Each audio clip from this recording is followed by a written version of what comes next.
रहीम। आज हमारा political science का टॉपिक है हिस्टोरिकल और एवोल्यूशनरी थ्योरी ऑफ स्टेट।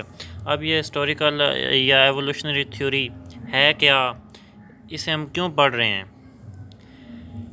तो ये समझने के लिए हम बात करते हैं ओरिजिन ऑफ स्टेट की, कि स्टेट का ओरिजिन क्या है। तो स्टेट के ओरिजिन को बताने के लिए डिफरेंट फिलोसफर्स ने अलग-अलग अपनी थ्योरीज दी हैं और अपना पॉइंट ऑफ व्यू दिया, अपना कंसेप्ट दिया है कि ओरिजिन ऑफ स्टेट कैसे, मतलब स्टेट कैसे वजूद में आई, स्टेट कैसे बनी। तो इसमें जो फर्स्ट वन है वो है the theory of divine origin. ये सबसे पुरानी थ्योरी मानी जाती है। जैसे कि नाम से पता चल रहा है कि स्टेट को गॉड ने बनाया है। इस थ्योरी के मुताबिक स्टेट की क्रिएशन में लोगों का कोई रोल नहीं है और जो बादशाह होता है उसे खुदा की तरफ से रिप्रेजेंटेटर बनाकर भेजा गया है, इसमें ये समझा जाता है। इसलिए जो गॉड होता है वो हक पे होता है और वो स्टेट के लिए जो भी काम करता है वो उससे कोई सवालो जवाब नहीं हो सकता, उससे पूछा नहीं जा सकता, वो चाहे जो मर्ज़ी करे। तो इसे फिर ना क्रिटिसाइज़ किया गया 20वीं सदी में, जब सोशल कॉन्ट्रैक्ट थ्योरी आई और डेमोक्रेसी का कंसेप्ट आया। उसके बाद जो सेकंड वन है वो है सोशल कॉन्ट्रैक्ट थ्योरी। अब ये सोशल कॉन्ट्रैक्ट थ्योरी क्या है? इस थ्योरी में कहा गया है कि स्टेट एक कॉन्ट्रैक्ट के थ्रू बनी है। ये कॉन्ट्रैक्ट पीपल और रूलर के दरमियान होता है, या पीपल और स्टेट के दरमियान होता है। इस कॉन्ट्रैक्ट में लोगों ने अपने कुछ राइट्स, अपना फ्रीडम्स वगैरह एक अथॉरिटी को, मतलब स्टेट को दिए होते हैं, उनके सामने, स्टेट के सामने सरेंडर किया होता है। तो उसके बदले में जो स्टेट है ना वो उन्हें उनके राइट्स के प्रोटेक्शन देती है। और इसके बारे में हॉब्स, जो थॉमस हॉब्स, जॉन लॉक और रोसो ने काफ़ी सारा मतलब डिटेल में बताया है।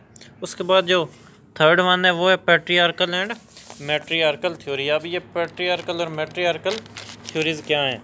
ये जो पैट्रियार्कल थ्योरी है ना, इसमें सर हेनरी कहते हैं कि ये जो सिटीज़ हमें नज़र आते हैं ये दरअसल शुरू में फैमिलीज़ थीं।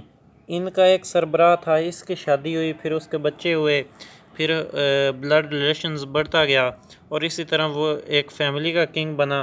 उसके बाद वो एक ट्राइब का किंग बना, फिर उसके बाद एक कम्युनिटी का, फिर सिटी का और फिर एक स्टेट, इस तरह वजूद में आई। अब ये मैट्रियार्कल क्या है? मैट्रियार्कल में जो मॉर्गन नामी चीफ एक्सपोनेंट है, वो ये कहती हैं कि ये जो पैट्रियार्कल में कहा गया है ना कि एक बादशाह बना, वो कहते हैं इस तरह नहीं होता। जो ब्लड रिलेशंस वगैरह हैं वो सभी मदर की वजह से बढ़ते हैं, फीमेल की वजह से बढ़ते हैं, इसलिए वो औरतों की बात करती है। वो कहते हैं सरबराह एक औरत को होना चाहिए और औरत की वजह से एक स्टेट बनती है। उसके बाद जो फोर्थ वन है वो है फोर्स थ्योरी। अब ये फोर्स थ्योरी क्या है?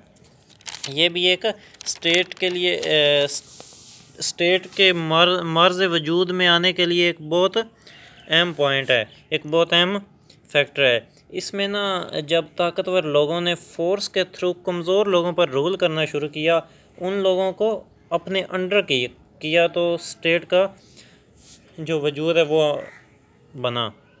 इसमें यह भी होता था कि जो एक कबीले का स्ट्रॉन्ग आदमी होता उसे वो वहाँ का हेड बना देते अपनी और अपनी चीज़ों की प्रोटेक्शन के लिए। इसी तरह वो लॉ एंड ऑर्डर लेकर आता। उस तरह जो कबीले हैं, मुख्तलिफ़ कबीले, उन्होंने इस तरह अपना अपना रिप्रेजेंटेटिव चूज़ करना शुरू कर दिया और इस तरह फिर स्टेट बनती गई। ये है बाई फोर्स। और जो फिफ्थ वन है वो है एवोल्यूशनरी थ्योरी। ये जो फिफ्थ वन एवोल्यूशनरी थ्योरी है ना, इसे ही आगे हमने डिटेल में पढ़ना है। जो हिस्टोरिकल और एवोल्यूशनरी थ्योरी है, ये मतलब ओरिजिन की जब हम बात करें, उसके थ्योरीज़ की बात करें कि स्टेट का ओरिजिन किस तरह हुआ, तो उसमें ये हम बात करते हैं। इन पाँच या कोई एक दो और भी उन थ्योरीज़ की बात करते हैं। तो उनमें ये एवोल्यूशनरी थ्योरी इसलिए अहम है कि ये अभी चल रही है। बाकी सारी थ्योरीज़ काफ़ी सारी उन पे क्रिटिसाइज़ हुआ, वो रद्द हो गई। तो ये जो एवोल्यूशनरी थ्योरी है ना, ये अभी भी 21वीं सदी में चल रही है।